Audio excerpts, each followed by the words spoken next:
En una sofocante mañana de agosto de 1855, un niño se encontraba sobre el bloque de subastas en Savannah, Georgia, y ni una sola persona quería comprarlo.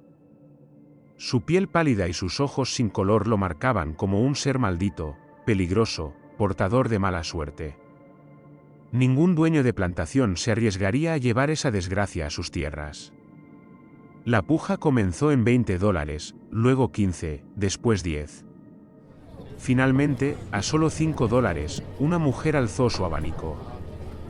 Margaret Dunore, una viuda dueña de más de 1.600 hectáreas a unos 20 kilómetros de la ciudad, pagó $12, diciendo que lo hacía por caridad cristiana. La multitud aplaudió su generosidad. Lo que nadie sabía era que Margaret llevaba 3 años buscando precisamente a un niño como ese. Lo que nadie podría haber imaginado es que 73 personas desaparecerían en su propiedad durante los siguientes 14 años. Sus destinos quedaron registrados en libros de contabilidad que, según se dice, las autoridades locales quemaron en 1861.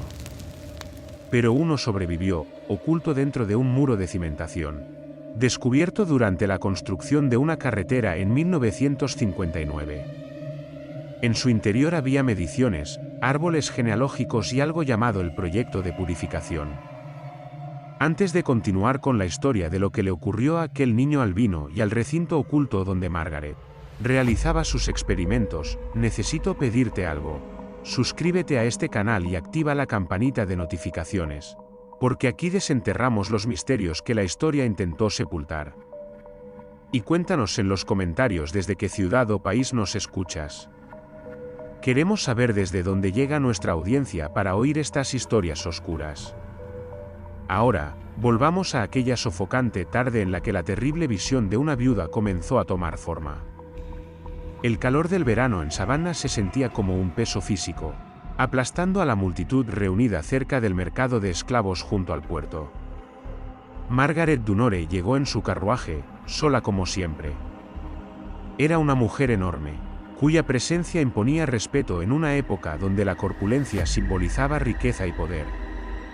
A sus 47 años, llevaba 13 siendo viuda, administrando la plantación de su difunto esposo con una voluntad de hierro que incomodaba a los capataces y hacía desconfiar a los vecinos. Pero lo que realmente distinguía a Margaret no era su apariencia ni su habilidad para los negocios, sino la biblioteca que había reunido durante la última década. Más de 300 libros sobre filosofía natural, anatomía y cría de animales, con especial atención a las técnicas de reproducción y la herencia genética. El niño que subieron al estrado aquel día tenía, quizás, 11 años. Tan delgado que las costillas se le marcaban bajo la camisa. Pero fue su color lo que hizo que la multitud guardara silencio.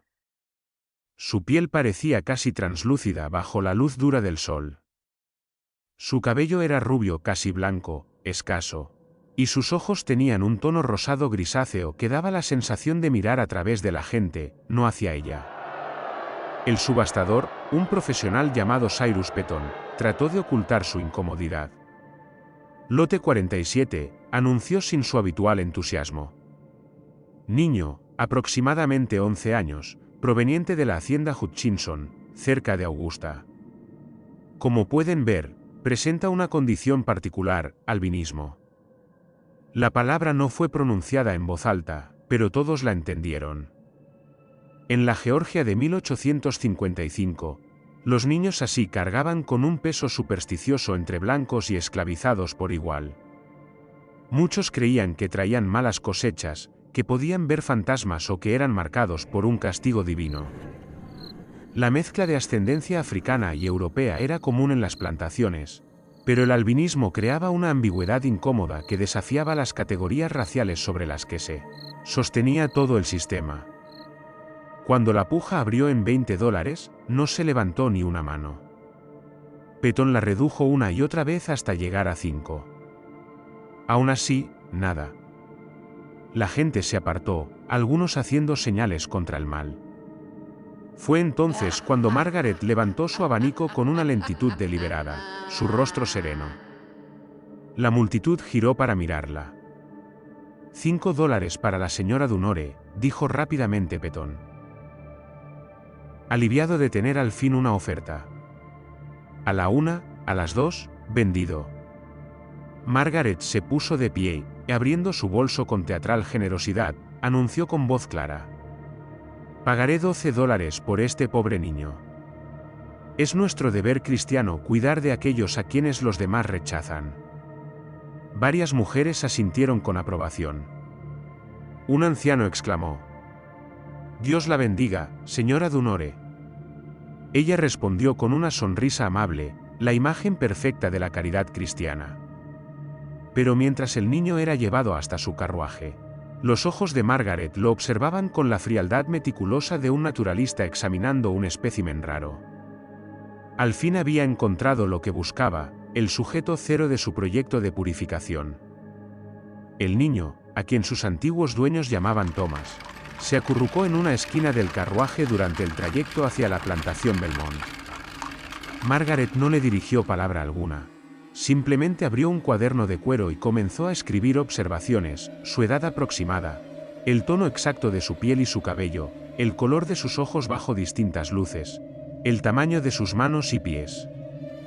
Trabajaba con precisión científica, levantando la vista de vez en cuando para medirlo con la mirada antes de continuar anotando. Egastes, el cochero de Margaret, llevaba más de 20 años trabajando para la familia Dunore. Sus hombros estaban rígidos, la mandíbula tensa. Hacía mucho tiempo que había aprendido a no hacer preguntas sobre las acciones de su patrona. Belmont tenía fama entre la comunidad esclavizada del condado de Chatham. La gente que iba allí simplemente desaparecía. No huían, porque siempre corrían rumores cuando alguien era capturado, sino que se desvanecían, como si jamás hubiesen existido. El carruaje avanzó entre los pinares hacia una zona de Belmont que Thomas pronto conocería demasiado bien. Un conjunto de edificios ocultos casi a una milla de la casa principal, accesibles solo por un camino estrecho que atravesaba el bosque espeso. Aquellas estructuras habían sido construidas entre 1843 y 1852, con materiales comprados en pequeñas cantidades a proveedores de 3 estados distintos. Los trabajadores que las levantaron fueron vendidos inmediatamente después de terminar la obra, enviados a plantaciones tan lejanas entre sí que jamás podrían reunirse para contar lo que habían visto. Cuando Egastes detuvo el carruaje frente al edificio más grande, Margaret descendió y le indicó a Thomas que la siguiera. El interior era distinto a todo lo que él había visto: pisos de pino impecables, paredes blanqueadas, ventanas de vidrio. Margaret lo condujo hasta una habitación pequeña con una cama que tenía colchón, una silla, una mesa con una palangana y una repisa. «Esta será tu habitación», dijo con una voz educada pero sin el menor rastro de calidez. «Se te proveerá de comida, ropa y refugio adecuados. A cambio, colaborarás en ciertos procedimientos, exámenes médicos, mediciones, observaciones. ¿Entiendes?» Thomas asintió, sin comprender nada, salvo que la obediencia era su única forma de sobrevivir. «¿Sabes leer?», preguntó ella. Él negó con la cabeza. «¿Escribir?». Otra negación. «Te enseñarán», dijo Margaret, complacida. «Aprenderás a leer, escribir y comprender la filosofía natural. Las lecciones comienzan mañana. Podrás hacer preguntas sobre tus estudios, pero no sobre nada más que veas o escuches. No hablarás con nadie sin permiso. No intentarás marcharte. Si obedeces, serás bien tratado. Si desobedeces, los castigos serán severos. ¿Entiendes?». Thomas volvió a asentir, el cuerpo tembloroso.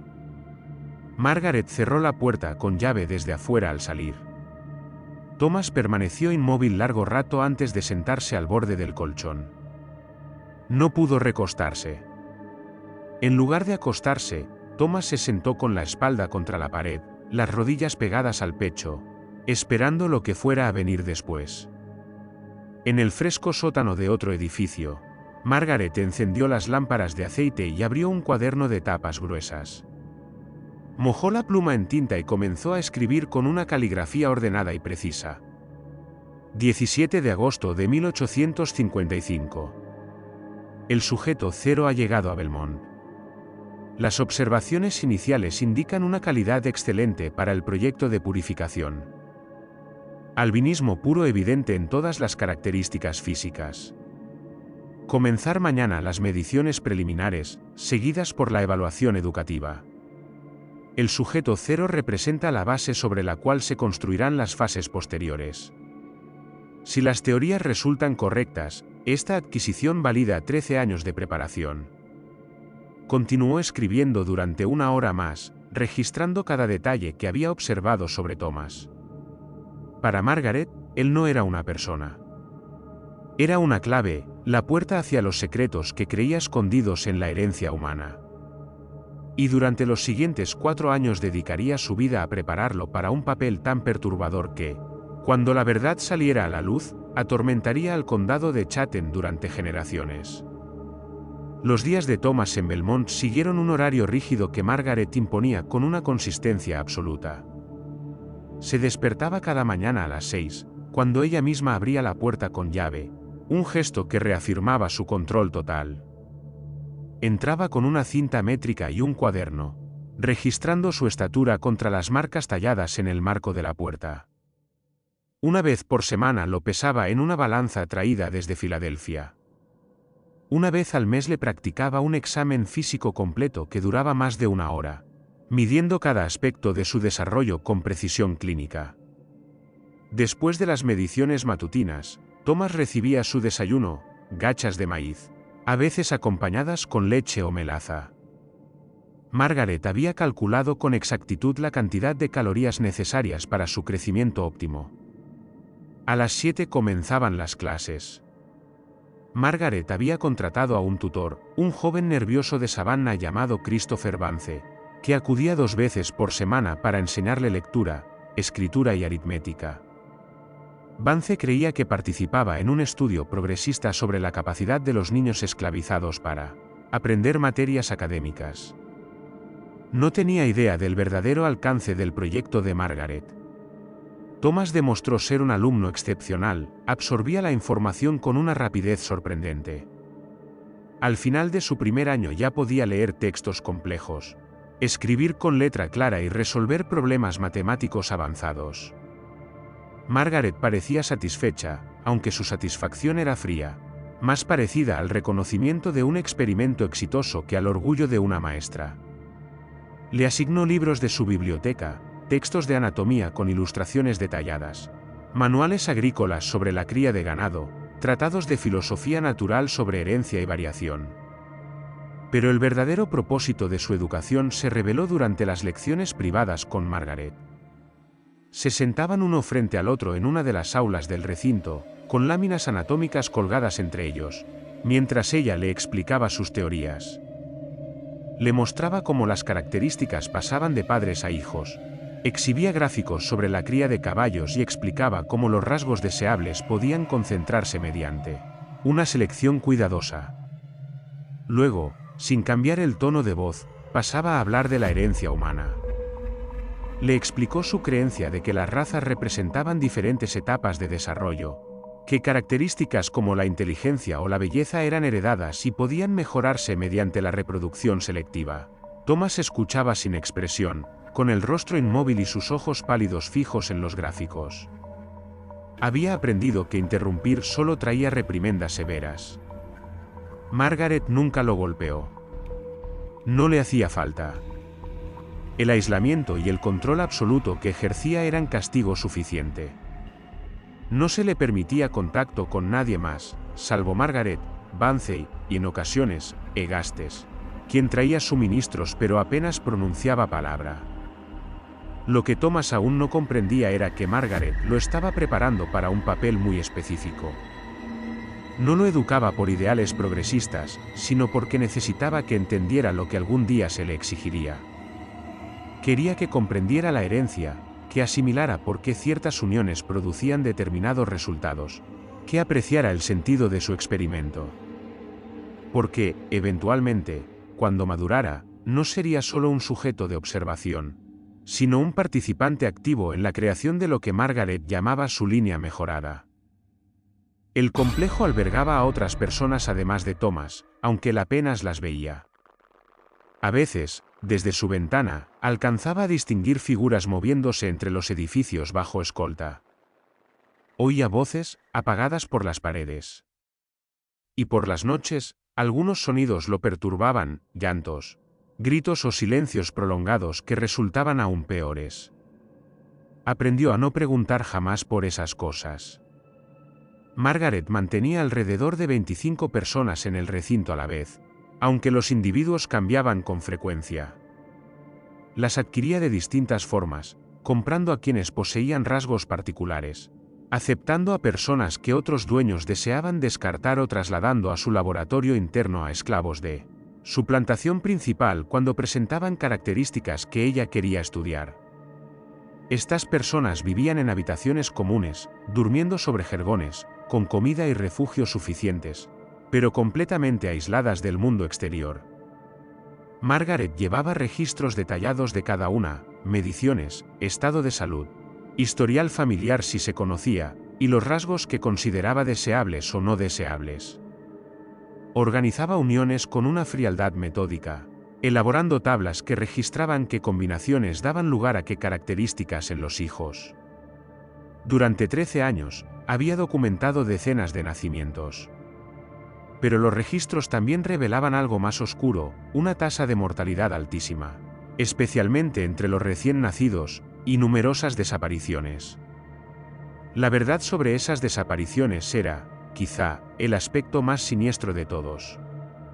Cuando los niños nacían con lo que Margaret llamaba características degeneradas, deformidades severas o problemas de salud, no sobrevivían mucho tiempo. Sus registros anotaban frases como no prosperó o falleció por debilidad natural. Sin embargo, los testigos que hablaron después de la muerte de Margaret contaron historias distintas. Relataron que los bebés eran retirados de las madres poco después de nacer y nunca se los volvía a ver. Mencionaron un pequeño cementerio escondido entre los pinares, marcado solo con estacas de madera numeradas. Hablaron de un sótano con paredes forradas en cobre donde Margaret conservaba especímenes biológicos en frascos de alcohol, algunos con formas inquietantemente humanas. Thomas no sabía nada de eso durante sus primeros años. Su mundo se limitaba a su habitación, el aula, la sala de exámenes y, de vez en cuando, el patio donde Margaret le permitía hacer ejercicio bajo supervisión. Ella cuidaba su salud con esmero, buena alimentación, aire fresco y algo de actividad física. Pero lo hacía como quien mantiene un animal de cría, no por compasión. Cuando Thomas se acercó a su 14º cumpleaños, en 1857, las lecciones de Margaret comenzaron a adquirir un tono distinto. Margaret comenzó a explicarle la biología reproductiva con un detalle que lo hizo estremecer. Utilizaba láminas anatómicas y especímenes conservados en frascos, hablaba de concepción, gestación y nacimiento con la precisión fría de un cirujano. Con cada lección, ponía más énfasis en sus características únicas. «Representas algo extraordinario», le dijo una tarde, observándolo con una mirada que parecía diseccionarlo. «Tu albinismo es una manifestación pura de rasgos recesivos. Si se te empareja correctamente con sujetos que posean características complementarias, los descendientes serían invaluables para comprender los mecanismos de la herencia. No eres solo un sujeto de observación, Thomas. Eres la clave de la siguiente fase de esta investigación». Thomas era lo bastante inteligente para comprender lo que insinuaba, y ese entendimiento lo llenó de un miedo profundo. Pero no tenía a dónde huir. El recinto estaba rodeado de kilómetros de bosque vigilados por capataces con perros. Y aunque escapara, ¿a dónde podía ir un chico albino en la Georgia de 1857? Sería capturado, devuelto y castigado. Margaret lo poseía tan completamente como poseía sus muebles, y la ley respaldaba su derecho absoluto a hacer con él lo que quisiera. Sin embargo, durante su recuperación de una grave neumonía en la primavera de 1858, Ocurrió algo inesperado. Egastes, el cochero, comenzó a hablarle durante las entregas de suministros. Eran conversaciones breves, apenas unas frases, siempre cuando Margaret no estaba presente. Egastes le preguntaba cómo se sentía, comentaba el clima, mencionaba pequeños detalles de la vida fuera del recinto. Aquellas mínimas conexiones humanas, tras años de aislamiento y trato clínico, afectaron profundamente a Thomas.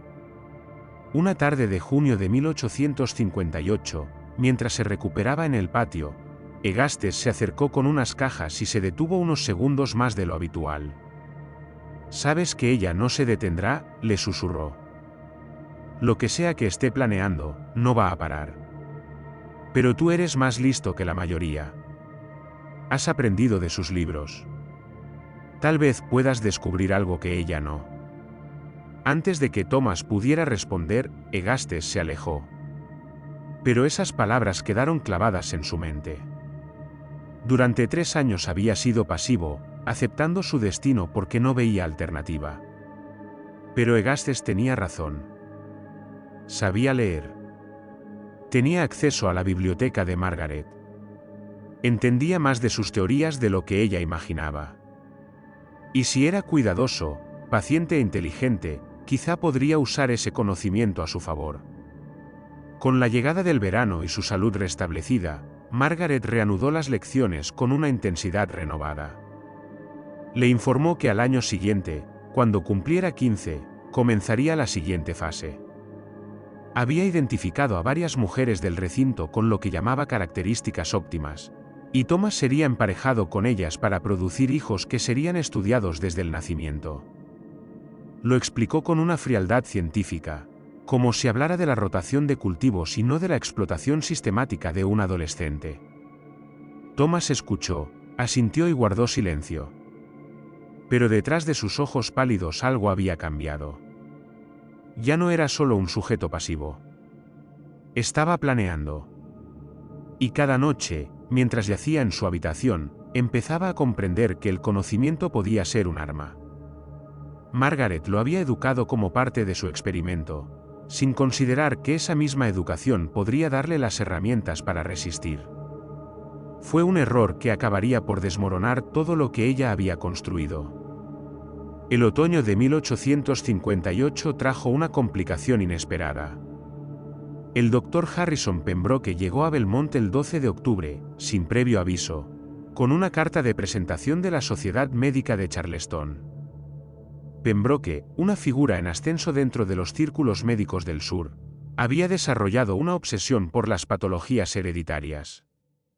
Había oído rumores sobre el laboratorio privado de Margaret y viajó desde Carolina del Sur con el único propósito de conocerla. Margaret lo recibió en la casa principal, sirviéndole té mientras lo evaluaba con mirada atenta. Pembroke tenía 42 años, era alto, delgado, de facciones angulosas y manos inquietas que se movían constantemente al hablar. Había estudiado medicina en Filadelfia antes de regresar a Charleston para abrir su consulta. Pero su verdadera pasión era la investigación. Le mostró a Margaret sus artículos publicados sobre enfermedades hereditarias, sus teorías sobre las características raciales y su convicción de que la cría científica podía mejorar la calidad del ser humano.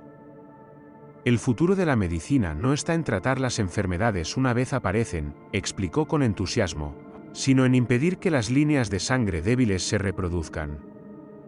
Imagine un mundo donde las enfermedades hereditarias desaparecen gracias a una selección cuidadosa, donde cada generación es más fuerte que la anterior. Eso puede lograrse mediante principios sistemáticos de cría. Margaret lo escuchaba mientras su mente trabajaba a toda velocidad. Pembroke representaba a la vez una oportunidad y una amenaza. Una oportunidad, porque su conocimiento médico superaba el suyo y podía ayudarla a perfeccionar su investigación. Pero también una amenaza, porque si descubría toda la magnitud de sus experimentos, podía reaccionar con horror. Muchos médicos hablaban de eugenesia en teoría, pero pocos toleraban verla aplicada en la práctica. Sus ideas son fascinantes, doctor Pembroke, respondió con cautela. He hecho algunas observaciones sobre la herencia entre la población esclavizada de mi propiedad. Nada tan sistemático como su trabajo, tal vez, pero lo suficiente para convencerme de que los principios de la cría animal también se aplican a los seres humanos. Pembroke se inclinó hacia adelante, con los ojos encendidos. Sería un honor ver su trabajo. Quizás pueda aportar observaciones que beneficien a ambos. Tras una larga pausa, Margaret tomó una decisión. Muy bien, doctor. Le mostraré mis instalaciones, pero debo insistir en la absoluta discreción. El trabajo es científicamente válido, pero el público en general carece de la educación necesaria para comprender su importancia. Tiene mi palabra de caballero y de hombre de ciencia, respondió Pembroke con solemnidad. A la mañana siguiente, Margaret lo condujo al recinto. Mientras atravesaban el bosque de pinos, le explicó sus teorías y métodos con más detalle del que jamás había compartido con nadie. Habló de 13 años de reproducción controlada, de documentación minuciosa, de intentos por aislar y predecir los rasgos hereditarios. Pembroke escuchaba con atención absorta, intercalando preguntas que revelaban tanto su conocimiento médico como su interés genuino. Cuando llegaron al complejo, Margaret lo llevó primero al edificio que contenía los registros. Estantes repletos de diarios, gráficos y diagramas que documentaban nacimientos, muertes, mediciones y observaciones durante más de una década. Pembroke los examinó con creciente fascinación. Extraordinario, murmuró hojeando un cuaderno de 1847 que registraba 3 generaciones de una misma línea familiar. Ha mantenido coherencia durante años. El nivel de detalle es asombroso. Se detuvo, leyendo con más cuidado. Aunque debo decir que la tasa de mortalidad infantil parece bastante alta. Un 37% solo en este grupo. Margaret ya lo esperaba. Ejemplares débiles, respondió con calma. Aquellos con deformidades visibles o fragilidades que sugieren una herencia degenerada. He realizado autopsias detalladas en cada caso.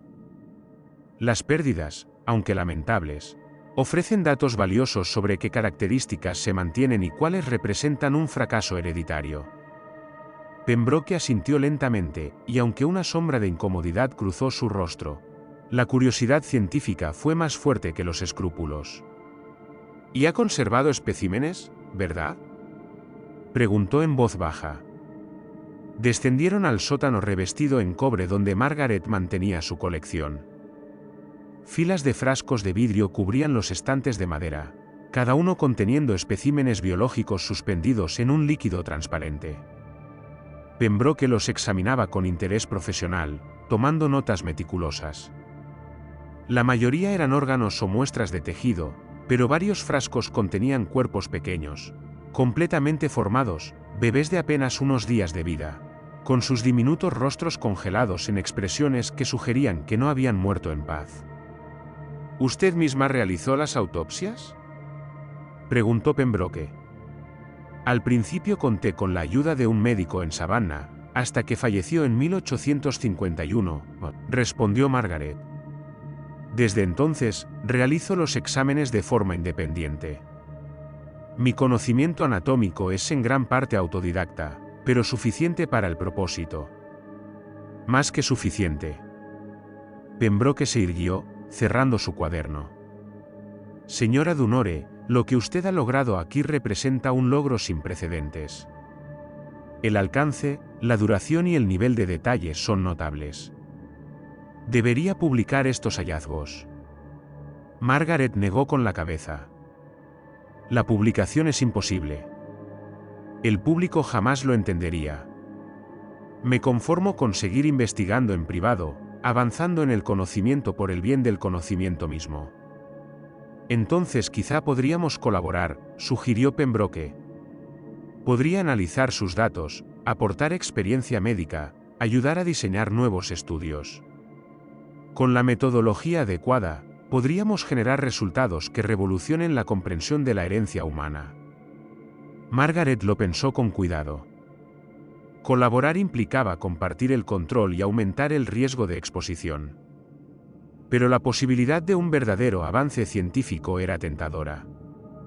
«Permítame mostrarle la joya de la corona del proyecto», dijo finalmente. Lo condujo hasta la habitación de Thomas. El muchacho estaba sentado a su mesa, leyendo un texto médico. Al abrirse la puerta, levantó la mirada, y sus ojos pálidos se movieron de Margaret al desconocido. A los 15 años. Thomas había crecido considerablemente, aunque seguía siendo delgado. Su cabello, rubio casi blanco, estaba cortado corto, y su piel parecía casi luminosa bajo la luz de la tarde. «Este es el sujeto cero», anunció Margaret con un orgullo inconfundible. «Un albino puro, adquirido hace 4 años específicamente para este proyecto. He documentado cada aspecto de su desarrollo. Le he brindado una educación exhaustiva en anatomía y filosofía natural, y he mantenido su salud con sumo cuidado, en preparación para la fase de reproducción». Pembroke lo observó con fascinación. Se acercó lentamente y pasó los siguientes 30 minutos realizando un examen minucioso mientras Thomas permanecía inmóvil, soportando las manos del desconocido con la aceptación pasiva que había aprendido durante años en el recinto. Pembroke midió, palpó, examinó sus ojos con diversos instrumentos. Le hizo preguntas sobre su historial médico, visión y sensibilidad a la luz solar. Thomas respondió con una voz baja y educada, lo que claramente sorprendió a Pembroke. «Le ha enseñado a hablar correctamente», observó el médico. «Y a leer. Una elección interesante. La educación cumple múltiples propósitos», explicó Margaret. «Le permite comprender la relevancia de la investigación, asegurando su cooperación. Proporciona datos sobre la capacidad intelectual de sujetos albinos. Y, de forma práctica, a medida que madura, necesita comprender los protocolos de cría lo suficiente como para participar eficazmente». Pembroke se irguió. «¿Participar en protocolos de cría? ¿Tiene la intención de utilizarlo como semental, básicamente, cuando alcance la madurez adecuada?» «Sí. Ahora tiene 15 años.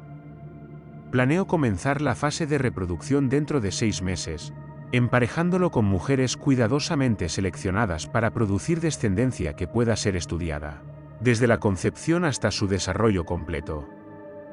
Ese descubrimiento le dio algo que nunca antes había tenido: esperanza. No una esperanza de escapar, eso seguía siendo imposible, sino la esperanza de que el experimento de Margaret fracasara por sus propios medios, de que los resultados fueran tan contradictorios que incluso ella tuviera que reconocer sus límites. Era una esperanza frágil, dependiente de resultados que tardarían años. Pero era algo. Y mientras Thomas yacía en su estrecha cama aquella noche de octubre, hizo un voto silencioso. Cumpliría las órdenes de Margaret, porque no tenía alternativa. Pero observaría, aprendería y recordaría. Y si lograba sobrevivir el tiempo suficiente, si el experimento de Margaret acababa desmoronándose, como él intuía que ocurriría, se aseguraría de que el mundo supiera lo que realmente había pasado en aquel lugar oculto.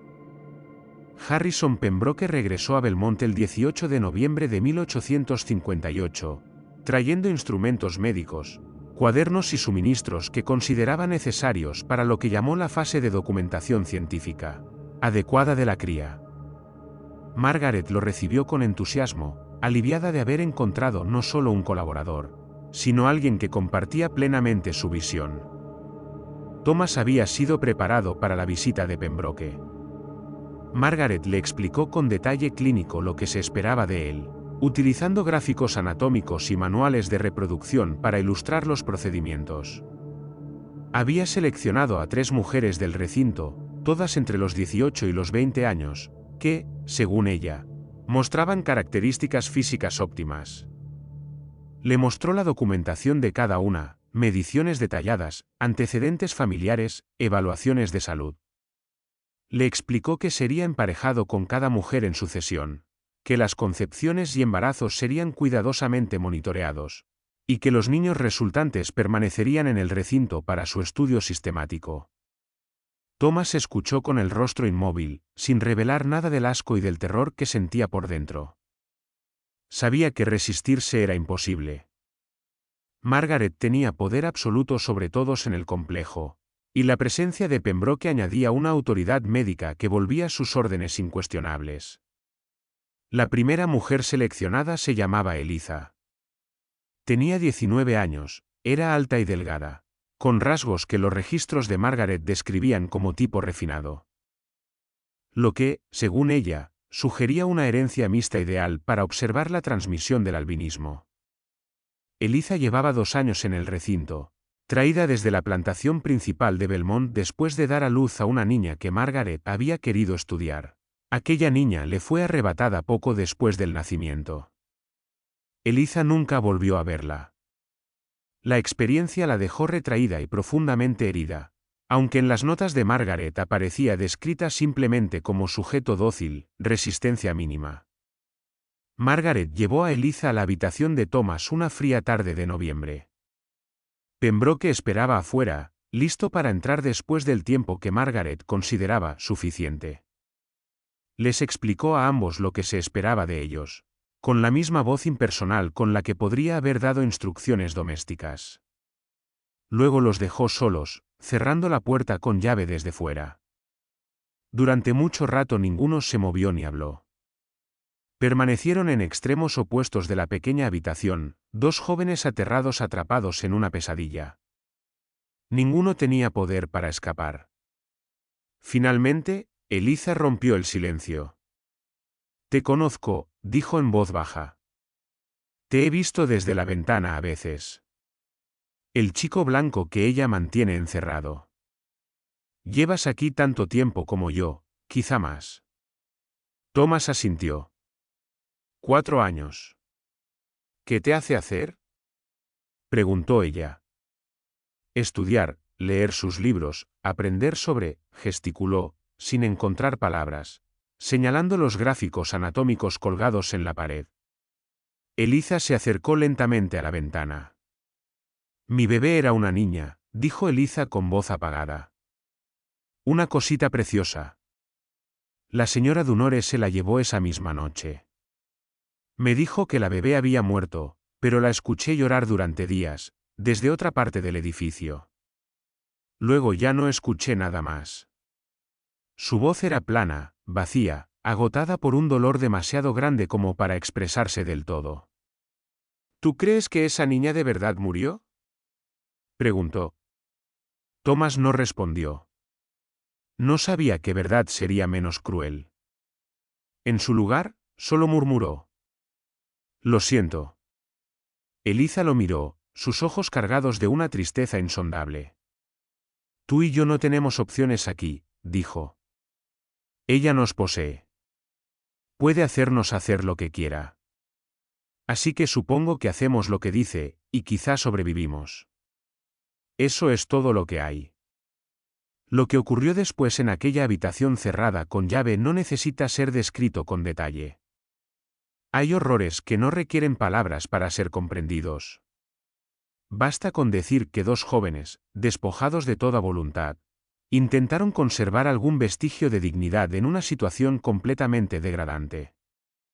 Cuando Margaret abrió la puerta 1 hora después, acompañada de Pembroke, que llevaba instrumentos médicos, tanto Thomas como Eliza habían cambiado de un modo que los perseguiría por el resto de sus vidas. Pembroke sometió a Eliza a un examen invasivo y humillante, registrando cada detalle en su cuaderno con precisión clínica. Habló con Margaret sobre sus hallazgos como si Eliza no estuviera presente, utilizando una terminología médica que la deshumanizaba por completo. Luego la despachó, y fue escoltada de regreso a sus dormitorios. Thomas se quedó, y Pembroke le aplicó un examen similar, haciendo preguntas y registrando observaciones sobre su estado físico, emocional y su nivel de comprensión de lo ocurrido. Margaret y Pembroke repitieron el proceso con la segunda mujer, Sarah, el 25 de noviembre. Sarah tenía 18 años y llevaba apenas 6 meses en el recinto. Había sido comprada en una plantación cerca de Augusta porque, según los registros de Margaret, poseía rasgos hereditarios deseables. Pero, a diferencia de Eliza, cuya herida se había convertido en resignación, la de Sara se transformó en furia. Cuando Margaret le explicó lo que se esperaba de ella, Sara se negó rotundamente. Su voz temblaba de rabia y de miedo. Pueden golpearme, venderme, matarme, dijo, pero esto no lo voy a hacer. No está bien, y usted lo sabe. Margaret ni se inmutó. No tienes derecho a negarte. Eres propiedad, adquirida específicamente para este propósito. Tu cooperación es obligatoria. Entonces tendrá que obligarme, respondió Sara. Margaret asintió hacia el capataz. Llévensela al cuarto de aislamiento. Sin comida hasta que cambie de idea. Sara fue encerrada en un pequeño sótano sin ventanas. Solo recibía agua y un pedazo de pan al día. Permaneció allí 6 días. El segundo día, Margaret la visitó para preguntarle si había reconsiderado. Sara, débil pero desafiante, se negó. El cuarto día volvió Margaret, esta vez acompañada por Pembroke, quien le explicó en términos médicos el daño que la inanición prolongada causaría, enfatizando que solo se estaba perjudicando a sí misma con una resistencia inútil. Sara lloró, pero no cedió. El sexto día, Margaret cambió de táctica. Llevó a Eliza al cuarto de aislamiento y la obligó a relatar lo ocurrido, insistiendo en que había sobrevivido, que no había sido físicamente dañada, y que resistirse solo prolongaría el sufrimiento sin cambiar el resultado. Eliza, exhausta y destrozada, transmitió el mensaje tal como le habían ordenado, aunque en su voz se deslizó una disculpa que Margaret no había previsto. Sara finalmente se rindió. Estaba demasiado débil para caminar, así que el capataz la cargó hasta la habitación de Thomas, donde el proceso se repitió. Pembroke lo documentó todo con su habitual desapego clínico, escribiendo: condición física del sujeto comprometida por periodo de resistencia. Se recomienda mejor preparación nutricional para futuros emparejamientos. La tercera mujer, Hannah, fue testigo de lo que le ocurrió a Sara y no ofreció resistencia cuando llegó su turno, a principios de diciembre. Tenía 21 años y llevaba 3 en el recinto. Hacía mucho que había aprendido que la única forma de sobrevivir era la sumisión absoluta. Obedeció todo lo que Margaret le ordenó, con el rostro congelado en una máscara vacía y la mirada fija en un punto lejano, más allá de las paredes.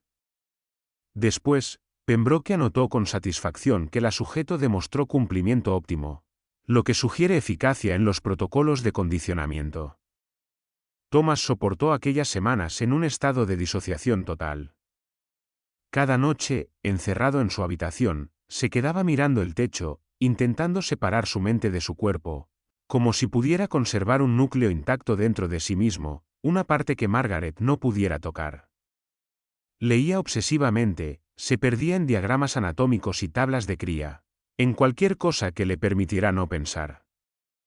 Y observaba los registros de Margaret con atención cada vez que podía acceder a ellos, anotando discrepancias crecientes entre sus predicciones y los resultados reales de los experimentos anteriores.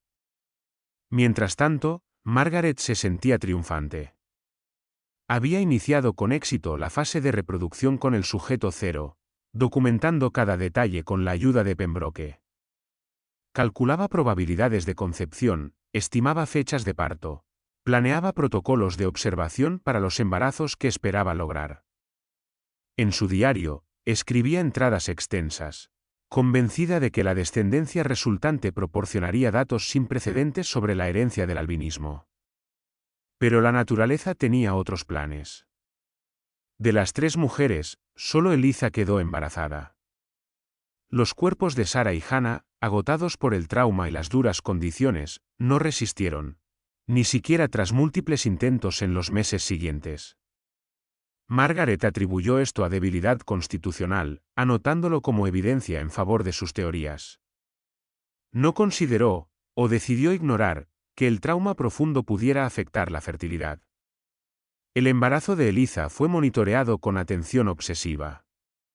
Margaret y Pembroke la examinaban semanalmente, midiendo su abdomen, escuchando el latido fetal, documentando cada aspecto de la gestación. Hacían predicciones. ¿El niño mostraría albinismo? ¿Qué color tendría su piel? ¿Y sus ojos? Debatían estas preguntas con entusiasmo científico, completamente ciegos ante la creciente desesperación de Eliza a medida que avanzaba el embarazo. Thomas la veía de vez en cuando desde su ventana o durante los breves momentos en que los residentes del recinto podían salir al patio. Su vientre creció durante el invierno y la primavera. Caminaba despacio, con dificultad, el rostro consumido por el agotamiento, y algo más. Una vez, sus miradas se cruzaron a través del patio. Y Thomas vio en sus ojos un duelo tan profundo que lo dejó sin aliento. Eliza estaba llorando a su hija antes de que naciera, sabiendo perfectamente qué destino aguardaba a cualquier bebé nacido en ese lugar. Cuando se acercó la fecha de parto, en mayo de 1859, Margaret preparó la sala médica del complejo con suministros adicionales. Había asistido muchos nacimientos en el recinto a lo largo de los años, pero se enfrentaba a este con una anticipación especial. Pembroke hizo los arreglos para estar presente, trayendo instrumentos especializados y prometiendo realizar un examen inmediato del recién nacido para documentar las características iniciales. El nacimiento ocurrió el 17 de mayo de 1859, después de 18 horas de trabajo de parto. Margaret y Pembroke estuvieron presentes todo el tiempo, tratando el sufrimiento de Eliza como una molestia necesaria en la recopilación de datos. Cuando el bebé finalmente nació, una niña de poco más de 6 libras, la primera acción de Margaret no fue consolar a la madre exhausta, sino examinar la piel y los ojos del recién nacido bajo una lámpara brillante. El bebé no era albino. Su piel era de un tono marrón claro, sus ojos oscuros, su cabello negro.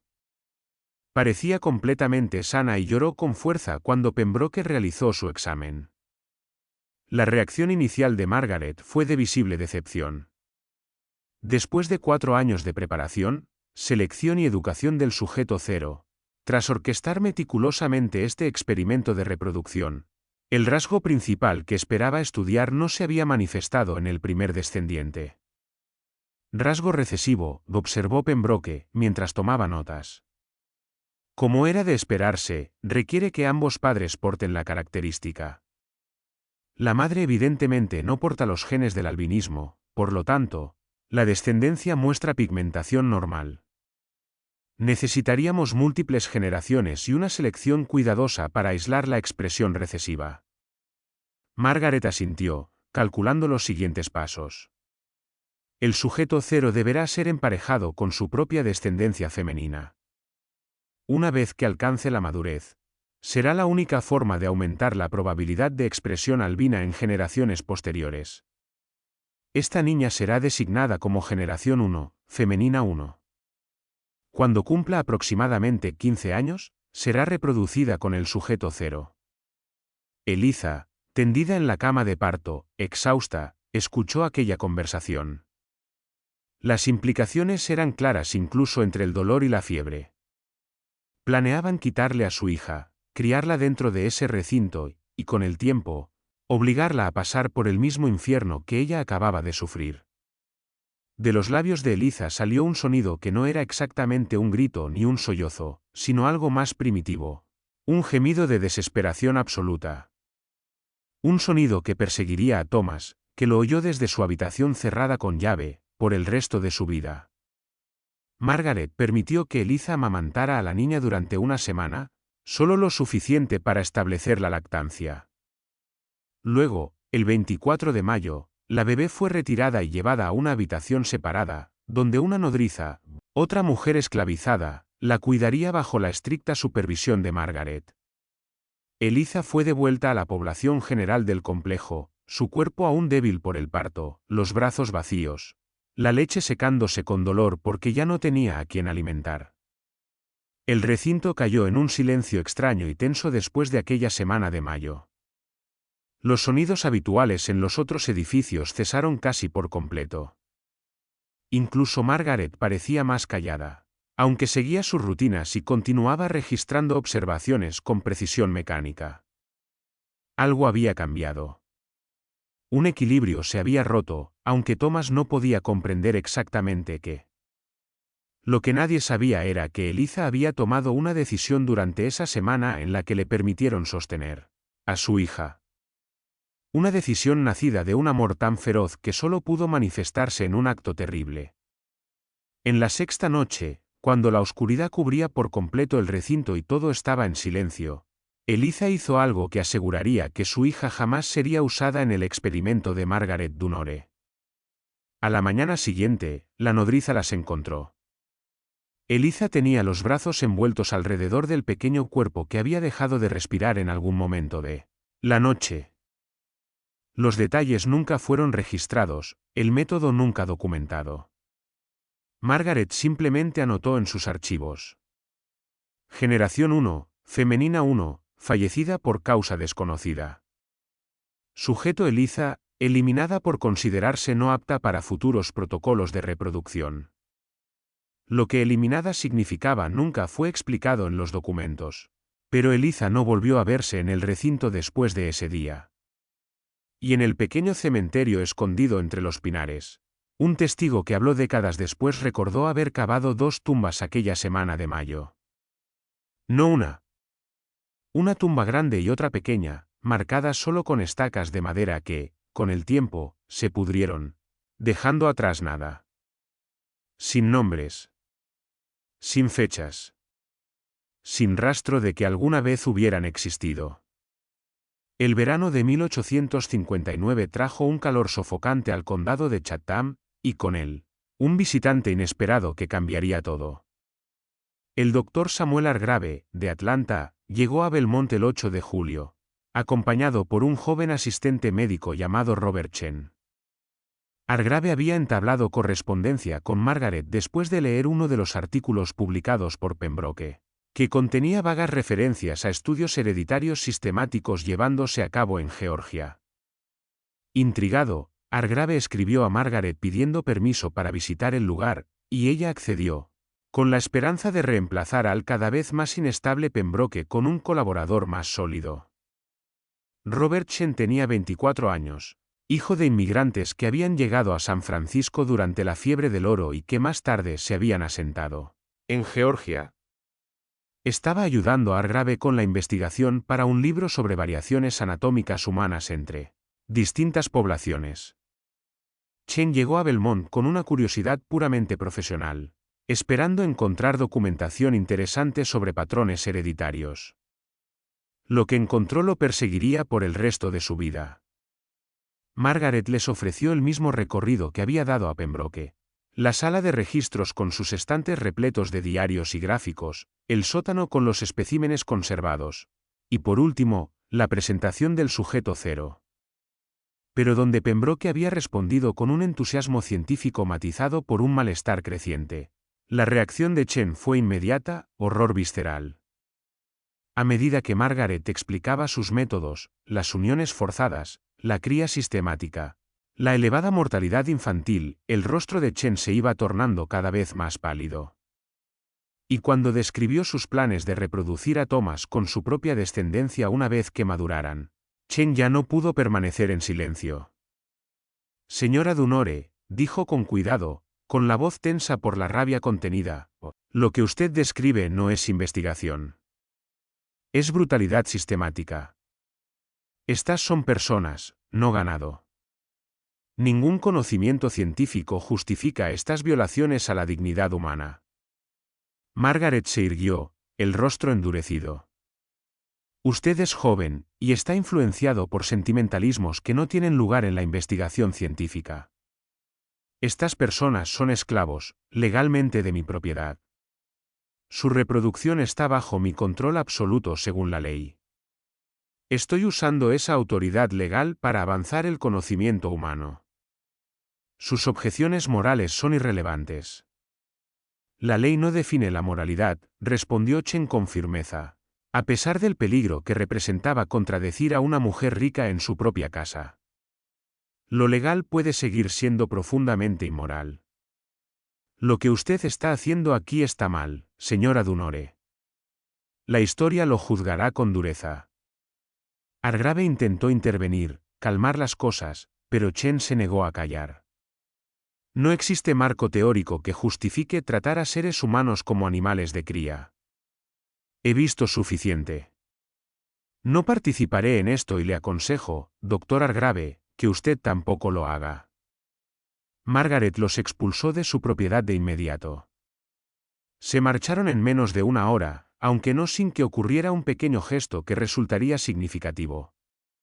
Mientras Hargrave recogía sus pertenencias, Chen se alejó por el pasillo que llevaba a la habitación de Thomas. A través del pequeño ventanuco de la puerta, lo vio, el chico pálido, sentado a su mesa, leyendo en silencio. Había algo en esa escena que a Chen le resultó insoportablemente triste. Golpeó suavemente la puerta. Thomas levantó la vista, sobresaltado. Nadie llamaba a esa puerta. Nunca. Se acercó con cautela. ¿Cómo te llamas? Preguntó Chen a través del vidrio. Thomas, señor. ¿Cuánto tiempo has estado aquí? 5 años, señor. ¿Quieres irte? La pregunta fue tan inesperada que Thomas no supo cómo responder. Tras una larga pausa, simplemente dijo: sí. Chen asintió, grabando el rostro del muchacho en su memoria. Te recordaré, Thomas.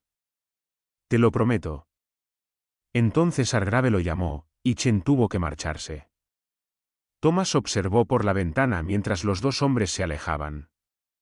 No comprendía del todo el significado de aquel intercambio, pero algo en la mirada de Chen sembró en él una pequeña semilla de esperanza.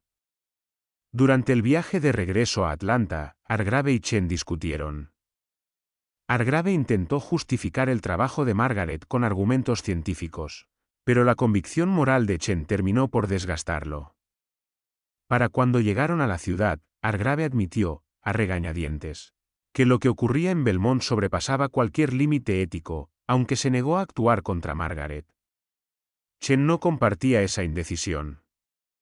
Pocos días después de su regreso a Atlanta, comenzó a escribir cartas a sociedades médicas, organizaciones abolicionistas y periódicos, describiendo con detalle lo que había presenciado en Belmont. Documentó todo: la cría forzada, los especímenes infantiles conservados, la explotación sistemática y, sobre todo, habló de Thomas, el niño albino encerrado en una habitación, preparado para experimentos de reproducción. La respuesta no fue la que esperaba. A finales de 1859, con las tensiones entre el norte y el sur creciendo rumbo a la guerra, pocas instituciones estaban dispuestas a investigar lo que ocurría dentro de una plantación de Georgia, especialmente basándose en la palabra de un joven asistente médico chino que hacía acusaciones extraordinarias contra una acaudalada mujer blanca. Las sociedades médicas le agradecieron su preocupación, pero no tomaron medidas. Los periódicos rechazaron publicar su testimonio, alegando falta de pruebas. Incluso los grupos abolicionistas, aunque simpatizaban con él, tenían recursos limitados. Frustrado pero decidido, Chen tomó una decisión que sellaría su destino. El 12 de diciembre de 1859, pocos días después de la ejecución de John Brown, que había sacudido al sur entero, Chen viajó de nuevo al condado de Chatham. No se acercó directamente a Belmont. En su lugar, comenzó a entrevistar discretamente a la gente del área, conductores, comerciantes, capataces de otras plantaciones, afroamericanos libres en Savannah, cualquiera que pudiera haber oído rumores de los esclavizados en Belmont. Lenta y cuidadosamente, fue reuniendo testimonios que confirmaban sus observaciones. Margaret se enteró de la investigación de Chen a finales de diciembre, cuando un capataz de una plantación vecina mencionó que un hombre chino estaba haciendo preguntas sobre la población esclava de Belmont. Ella comprendió al instante el peligro. Había mantenido su complejo en secreto durante 14 años gracias al aislamiento, la intimidación y la falta de voluntad de los demás para intervenir en los asuntos de una propietaria de plantación. Pero Chen representaba algo nuevo.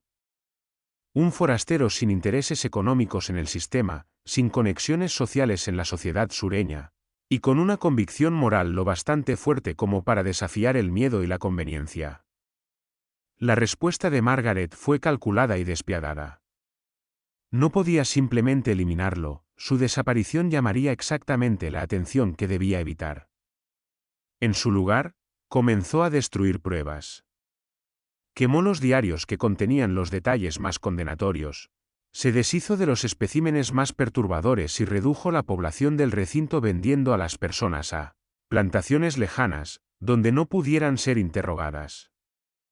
Lo más importante, empezó a preparar el traslado completo de Thomas, posiblemente a otra propiedad suya en Alabama. Pero Margaret cometió un error crítico. En su prisa por destruir pruebas, no tomó en cuenta a Egastes, su cochero de toda la vida, que había presenciado 14 años de horrores en Belmont, y que finalmente había llegado a su límite. Egastes había visto cómo enterraban a Eliza y a su bebé en el bosque. Había transportado a decenas de personas al recinto, personas que nunca volvieron a aparecer. Había entregado suministros para los experimentos de Margaret y guardado silencio porque sentía que no tenía elección. Pero la investigación de Chen le dio algo que nunca había tenido: esperanza.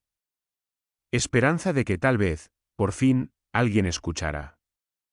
El 15 de enero de 1860, Egastes contactó a Chen por medio de un intermediario en Savannah. Se reunieron en secreto en un almacén cerca del puerto. Y Egastes le contó todo.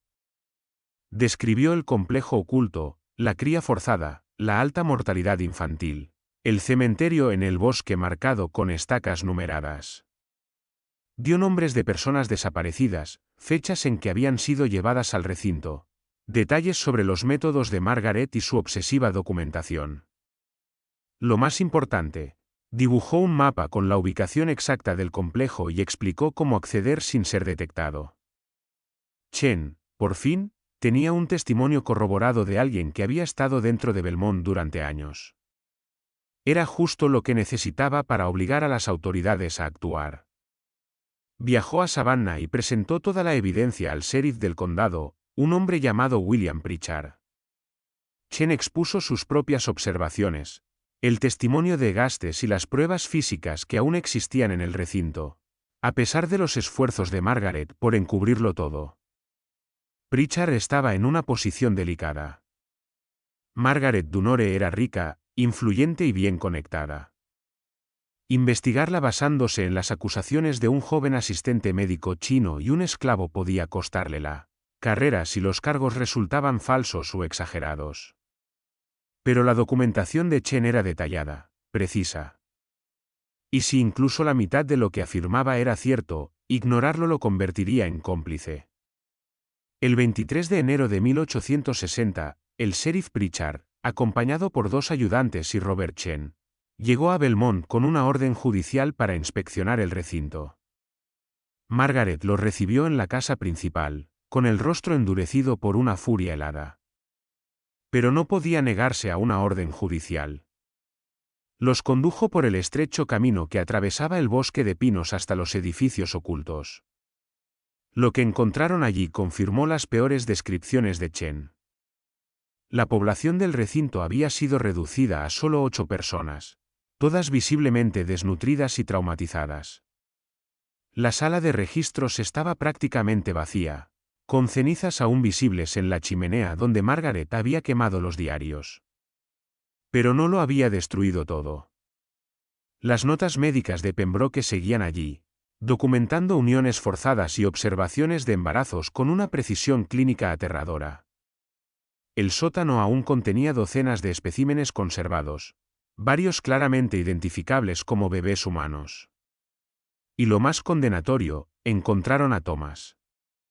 Encerrado en su habitación, con 15 años, y capaz de explicar con exactitud lo que le había sucedido durante los últimos 5. Pritchard quedó horrorizado. Esperaba encontrar evidencia de maltrato severo, quizás alguna práctica de reproducción cuestionable. Pero no estaba preparado para descubrir la naturaleza sistemática del experimento de Margaret. Colocó a Margaret bajo arresto domiciliario en espera de cargos formales y ordenó el cierre inmediato del complejo. Los 8 residentes restantes fueron trasladados temporalmente al asilo del condado, mientras las autoridades determinaban su estatus legal. Thomas, debido a sus circunstancias únicas y su capacidad para testificar, fue puesto bajo la protección directa del tribunal. La respuesta de Margaret fue inmediata y, como siempre, calculada al detalle. Contrató a los mejores abogados que el dinero podía pagar, hombres que habían hecho carrera defendiendo a propietarios de plantaciones ante acusaciones de crueldad. Su estrategia era simple. Todo lo que Margaret había hecho era legal según las leyes de Georgia. Las personas esclavizadas eran propiedad. Los dueños tenían control absoluto sobre su reproducción, sus condiciones de vida y su tratamiento. La ley le daba explícitamente a Margaret el derecho de hacer todo lo que Chen y Pritchard la acusaban de haber hecho. La cría forzada, los experimentos médicos, incluso la alta mortalidad infantil, todo estaba protegido por la legislación vigente. Era una defensa que, en 1860, probablemente funcionaría. Ningún jurado en Georgia condenaría a una mujer blanca y rica por actos que, aunque moralmente repulsivos, eran técnicamente legales. Chen lo sabía. Pritchard lo sabía. Y los abogados de Margaret también. El caso probablemente sería desestimado antes de llegar siquiera a juicio. Pero entonces ocurrió algo inesperado. Algo que lo cambiaría todo. Harrison Pembroke, el médico que había colaborado con Margaret durante más de un año, se presentó voluntariamente. Vivía en Charleston, consumido por la culpa, refugiado en el alcohol. Pero al enterarse de la investigación, algo dentro de él se quebró. El 8 de febrero de 1860, Pembroke viajó a Savannah y ofreció un testimonio que corroboraba cada detalle de las acusaciones de Chen. Más importante aún, como médico blanco y respetado, su testimonio tenía un peso que ni Chen ni Egastes podían alcanzar. Pembroke describió las uniones forzadas con un detalle gráfico escalofriante. Proporcionó fechas, nombres, observaciones médicas específicas. Admitió su propia participación y expresó un remordimiento profundo. Declaró claramente que lo ocurrido en Belmont no era investigación legítima, sino brutalidad sistemática disfrazada de ciencia. Su testimonio fue devastador. Y venía de alguien que la corte no podía simplemente ignorar. Con las palabras de Pembroke sumadas a la evidencia ya existente, el caso contra Margaret se volvió mucho más sólido. Pero sus abogados se adaptaron de inmediato. Incluso si todo lo alegado fuera cierto, argumentaban, no constituía un crimen según las leyes del Estado. Se preparaban para presentar mociones para desestimar todos los cargos. Cuando, de pronto, factores fuera del condado de Chatham intervinieron de una manera que nadie habría podido prever. Justo cuando creíamos haber visto todo el alcance del horror que fue el experimento de Margaret Dunore. La investigación reveló algo aún más perturbador. Si has seguido esta historia, si has sentido el peso oscuro de uno de los horrores históricos más suprimidos de Georgia, este es el momento en el que todo se desmorona. Dale like si esta historia te ha mantenido pegado a la pantalla. Compártela con alguien que aprecie los misterios históricos reales. Y asegúrate de estar suscrito para no perderte la conclusión. Porque ahora te contaré cómo la verdad sobre Belmont finalmente salió a la luz. Aunque no de una manera que trajera verdadera justicia. En marzo de 1860, mientras los abogados de Margaret maniobraban para lograr que todos los cargos fueran desechados, Chen hizo un último esfuerzo para exponer la totalidad del horror vivido en Belmont. Había una pregunta que lo perseguía desde el inicio. ¿Qué pasó con todas las personas que habían desaparecido en el recinto durante esos 14 años? Egastes había mencionado un cementerio en el bosque, con estacas numeradas, pero nunca se le había permitido acercarse lo suficiente como para saber cuántas tumbas había. El 14 de marzo de 1860, Chen, acompañado por el sheriff Pritchard y 2 ayudantes, recorrió el pinar detrás del complejo hasta encontrarlo. El cementerio que Gastes había descrito. Y lo que hallaron allí cambiaría el curso del caso, para siempre. Lo que descubrieron fue mucho peor de lo que nadie había imaginado.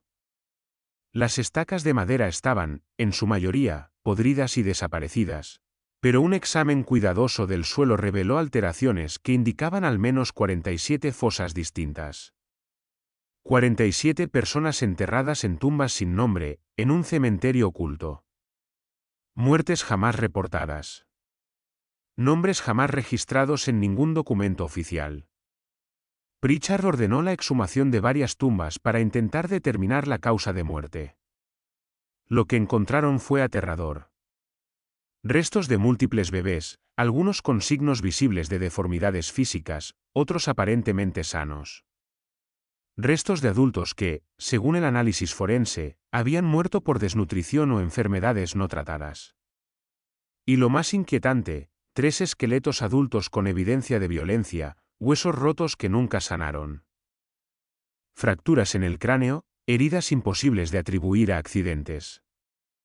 Ese descubrimiento cambió todo. Margaret podía seguir alegando que criar personas esclavizadas era legal.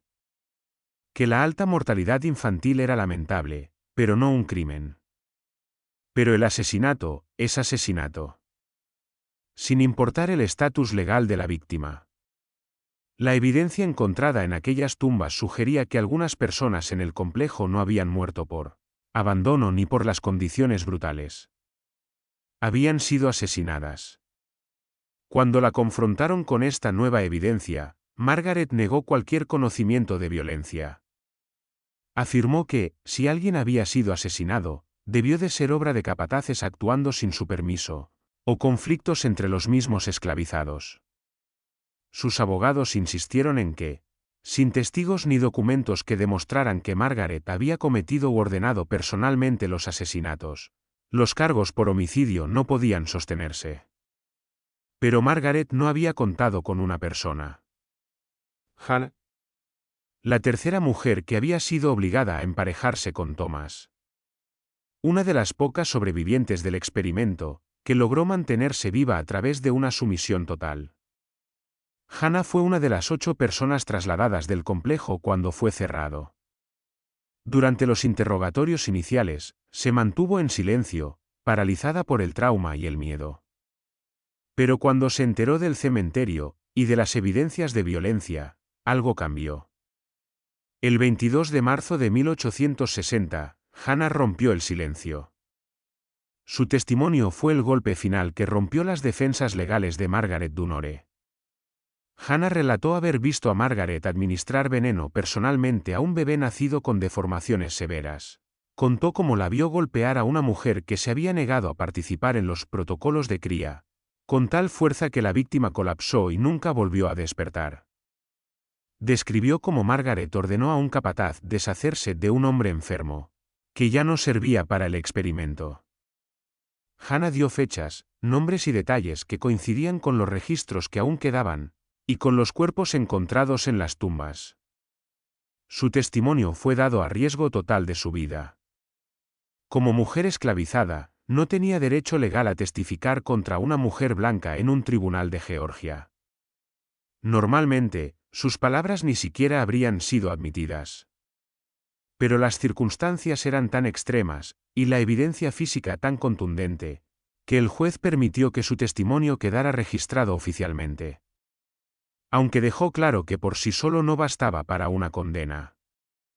Los abogados de Margaret atacaron a Hannah con brutalidad. Argumentaron que los esclavizados mentían con frecuencia para perjudicar a sus amos.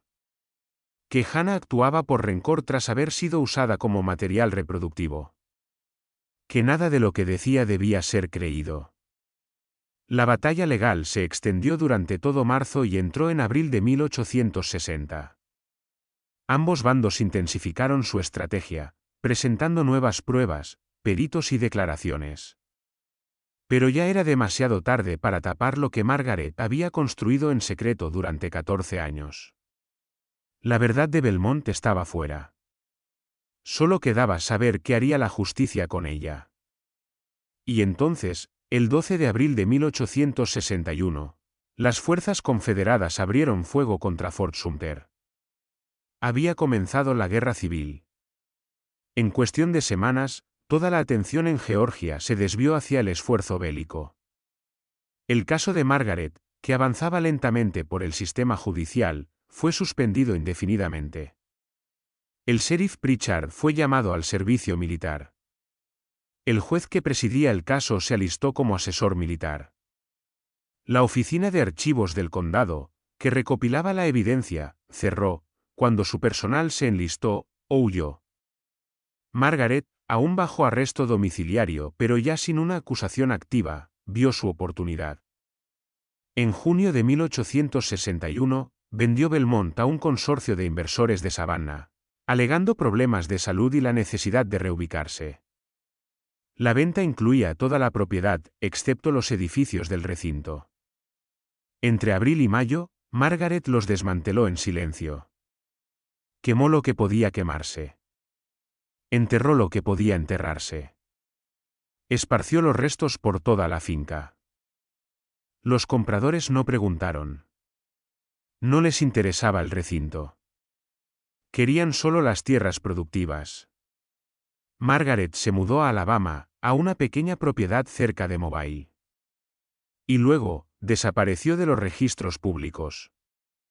La última vez que alguien la vio fue en 1863, cuando un vecino informó haber visto a una mujer enormemente obesa, viviendo sola en una casa deteriorada a las afueras de Mobile.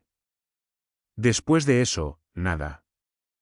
Pudo haber muerto durante los años de guerra, haberse trasladado más al oeste, o simplemente haberse desvanecido en el caos de una confederación colapsando. No se registró ningún certificado de defunción. No se identificó ninguna tumba. Margaret Dunore simplemente dejó de existir en cualquier registro oficial después de 1863. Thomas, el niño en el centro del experimento de Margaret, tuvo un destino diferente. Cuando el recinto fue cerrado en enero de 1860, fue puesto bajo protección del tribunal. Robert Chen, sintiéndose personalmente responsable por su bienestar, organizó su acogida temporal con una familia cuáquera en Savannah, opuesta a la esclavitud, que accedió a cuidar de él durante el proceso legal. Cuando estalló la guerra y el caso de Margaret quedó archivado, Thomas permaneció con esa familia. Los cuáqueros, un matrimonio llamado Daniel y Abigail Hargrove, trataron a Thomas con una bondad genuina, la primera que había conocido desde que fue vendido a los 11 años. Continuaron su educación, le enseñaron oficios prácticos, y lo más importante, lo trataron como a un ser humano, no como a un experimento. Cuando se emitió la Proclamación de Emancipación en 1863, Thomas fue legalmente libre. Aunque ser un joven albino de 17 años en plena guerra civil no ofrecía precisamente un camino fácil. Thomas permaneció con los Hargrove durante la guerra y la reconstrucción. Aprendió carpintería y se volvió lo bastante hábil para ganarse la vida por sí mismo. En 1869, con 23 años, se casó con una mujer libre de color llamada Rebecca Williams, y tuvieron 3 hijos juntos. Ninguno de los niños presentó albinismo. Todos crecieron sanos y llegaron a la adultez. Thomas trabajó como carpintero en Savannah durante más de 30 años. Llevó una vida tranquila y rara vez hablaba de sus años en Belmont, salvo con su esposa, en quien confiaba por completo. Robert Chen continuó con su carrera médica, pero la experiencia en Belmont lo transformó para siempre. Abandonó su investigación sobre variaciones anatómicas y se dedicó a la salud pública, enfocándose en mejorar la atención médica para comunidades pobres en Atlanta. Mantuvo correspondencia con Thomas durante más de 20 años. Y en sus diarios privados escribió extensamente sobre la responsabilidad ética de los médicos y el peligro de justificar la crueldad en nombre de la ciencia. Murió en 1892, a los 57 años. Y así terminó, al menos oficialmente, uno de los episodios más ocultos, oscuros y escalofriantes de la historia del sur de Estados Unidos. Un experimento que nunca debió existir. Un crimen que nunca tuvo castigo.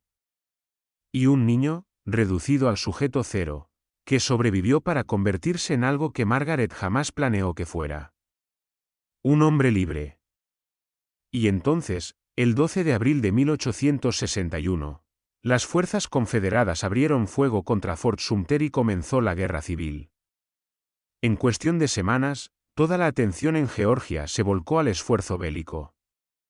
El caso de Margaret, que avanzaba lentamente por el sistema judicial, fue pospuesto indefinidamente. El sheriff Pritchard fue llamado al servicio militar. El juez a cargo dejó su puesto para servir como asesor militar. La oficina de archivos del condado, que estaba reuniendo la evidencia, cerró cuando su personal se enlistó o huyó. Margaret, aún bajo arresto domiciliario pero ya sin una acusación activa, vio su oportunidad. En junio de 1861, vendió Belmont a un consorcio de inversores de Savannah, alegando motivos de salud para mudarse. La venta incluía toda la propiedad, excepto los edificios del complejo, que Margaret desmanteló en silencio entre abril y mayo. Quemó lo que se podía quemar, enterró lo que se podía ocultar y esparció el resto por toda la finca. A los compradores no les importaba el recinto. Solo querían la tierra cultivable. Margaret se trasladó a Alabama, a una pequeña propiedad cerca de Mobile, y desapareció de los registros públicos. La última vez que alguien la vio fue en 1863, cuando un vecino informó haber visto a una mujer extremadamente obesa viviendo sola en una casa deteriorada, en las afueras de Mobile. Después de eso, nada. Puede haber muerto durante los años de guerra, haberse trasladado al oeste o simplemente desvanecido en el caos de una confederación colapsando. No se emitió ningún certificado de defunción. Nunca se identificó ninguna tumba. Margaret Dunore dejó de existir en cualquier registro oficial después de 1863. Thomas, el niño en el centro del experimento de Margaret, tuvo un destino muy distinto. Cuando el recinto fue clausurado en enero de 1860, fue puesto bajo protección judicial. Robert Chen, sintiéndose personalmente responsable por él, organizó su acogida temporal con una familia cuáquera de Savannah que se oponía a la esclavitud y aceptó cuidar de él durante el proceso legal. Cuando comenzó la guerra y el caso de Margaret quedó congelado, Thomas se quedó con aquella familia. Los cuáqueros, un matrimonio llamado Daniel y Abigail Hargrove, lo trataron con una bondad genuina, la primera que había conocido desde que fue vendido a los 11 años. Continuaron su educación, le enseñaron oficios útiles y, lo más importante, lo trataron como a un ser humano, no como un experimento. Cuando se emitió la Proclamación de Emancipación en 1863, Thomas se convirtió en hombre libre por ley. Aunque la libertad práctica para un joven albino de 17 años en plena zona de guerra era complicada, Thomas permaneció con la familia Hargrove durante la guerra y la reconstrucción. Aprendió carpintería y se volvió lo bastante hábil como para ganarse la vida por sí mismo. En 1869, a los 23 años, se casó con una mujer libre de color llamada Rebecca Williams, y tuvieron 3 hijos juntos. Ninguno de los hijos mostró albinismo. Todos nacieron sanos y llegaron a la adultez. Thomas trabajó como carpintero en Savannah durante más de 30 años. Vivió una vida tranquila y rara vez hablaba sobre sus años en Belmont, salvo con su esposa, en quien confiaba plenamente. Robert Chen continuó con su carrera médica, pero la experiencia en Belmont lo transformó por completo. Abandonó su investigación sobre variaciones anatómicas humanas y se dedicó a la salud pública, trabajando para mejorar la atención médica en comunidades pobres de Atlanta. Mantuvo correspondencia con Thomas durante más de 20 años. Y en sus diarios privados escribió extensamente sobre la responsabilidad ética de los médicos y el peligro de justificar la crueldad con racionalizaciones científicas.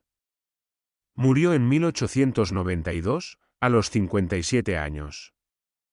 Aún atormentado por lo que había visto en aquel recinto, Harrison Pembroke nunca se recuperó de la culpa por haber participado en los experimentos de Margaret. Siguió ejerciendo la medicina en Charleston, pero bebía sin control, y su salud mental se deterioró rápidamente. En 1867, se suicidó con una sobredosis de láudano, dejando una nota en la que hablaba de pecados imperdonables cometidos en nombre de la ciencia. Sus notas médicas de Belmont, las mismas que habían sido presentadas como evidencia en el caso contra Margaret, debían ser selladas por el tribunal, pero jamás fueron devueltas. Desaparecieron durante el caos de la guerra y la reconstrucción. Egastes, el cochero que había roto el silencio y dado el testimonio que inició toda la investigación, vivió hasta 1879. Permaneció en el condado de Chatham después de la guerra, trabajando como conductor de carga. Era conocido por su carácter tranquilo y melancólico, casi nunca sonreía, como si cargara un peso que nunca se aligeraba. Murió a los 60 años, aproximadamente. Su tumba, marcada solo con una piedra sencilla, no deja rastro del coraje que le tomó enfrentarse a Margaret Dunore. De las 8 personas rescatadas del recinto en enero de 1860, sus destinos fueron dispares. Algunas murieron durante los años de la guerra. Otras desaparecieron en el caos de la reconstrucción. Al menos 2, entre ellas Hannah, permanecieron en el área de Savannah y vivieron hasta la década de 1870. Hannah nunca se casó ni tuvo hijos. Trabajó como costurera y vivió sola, conocida en su vecindario como una mujer que siempre parecía triste, pero que trataba con ternura a los niños. Murió en 1876, y a petición suya, fue enterrada con su verdadero nombre, Hannah Freeman, en un cementerio para personas negras libres en Savannah. Su lápida, que aún existe, lleva una inscripción breve y devastadora. Sobrevivió a lo que debía haberla matado. Guión bajo guión bajo guión bajo guión bajo guión bajo guión bajo guión bajo guión bajo guión bajo guión bajo guión bajo guión bajo guión bajo guión bajo guión bajo guión bajo. La propiedad donde se alzaba Belmont cambió de dueños muchas veces entre 1861 y 1959. La casa principal se incendió en 1883, por causas nunca esclarecidas. Las tierras fueron usadas para distintos fines, agricultura, tala de madera y, durante un breve tiempo, como coto de caza. El área del antiguo complejo, oculta en lo profundo del bosque de pinos, fue quedando olvidada. Los árboles crecieron sobre los claros. El cementerio, con sus estacas de madera hace mucho podridas, se volvió indistinguible del suelo del bosque. Hasta que, en 1959, el Estado de Georgia aprobó la construcción de una nueva autopista que atravesaría el terreno donde alguna vez estuvo Belmont. Durante los trabajos de reconocimiento en marzo de ese año, los obreros descubrieron los cimientos de uno de los edificios del complejo. Dentro de una cavidad sellada en la pared de la base, hallaron un cuaderno encuadernado en cuero, sorprendentemente bien conservado, protegido del aire y la humedad. Era uno de los diarios de Margaret Dunore, parte del llamado proyecto de purificación.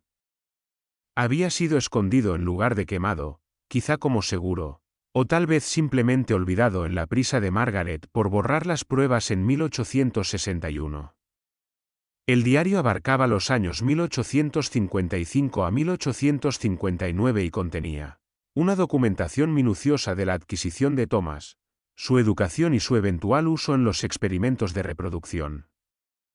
Incluía mediciones, observaciones, predicciones y descripciones escalofriantemente clínicas de los apareamientos forzados.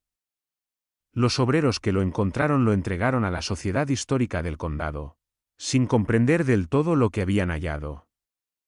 El personal que lo leyó quedó horrorizado. Contactaron con las autoridades estatales, y el diario fue finalmente entregado a los archivos estatales de Georgia.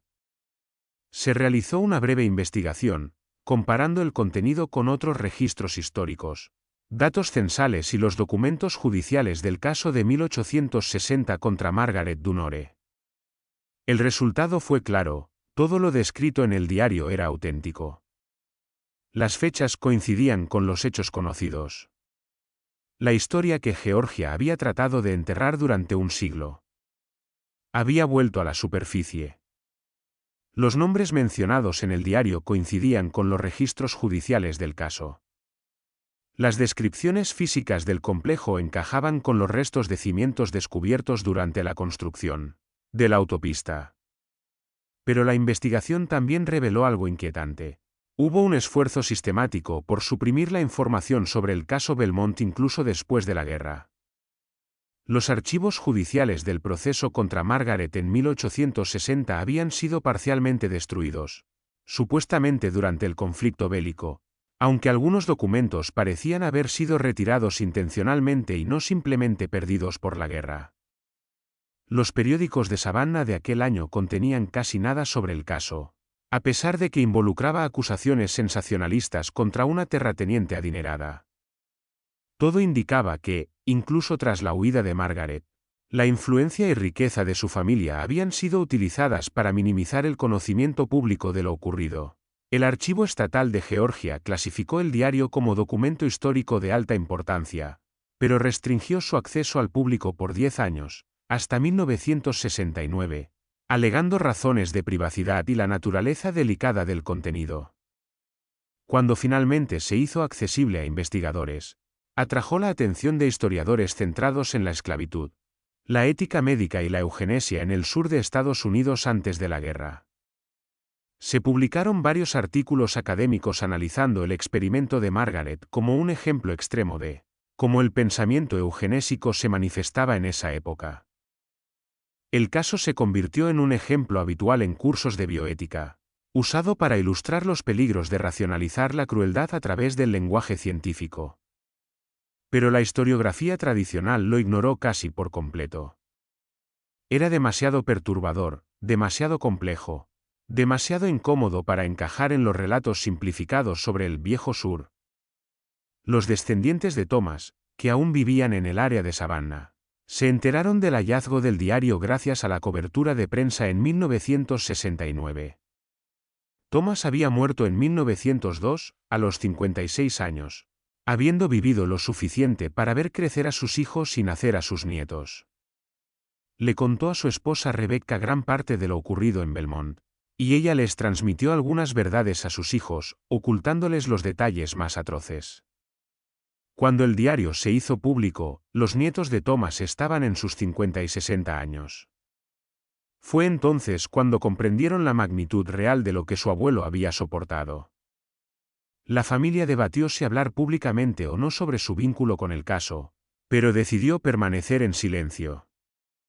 Ya estaban establecidos en Savannah.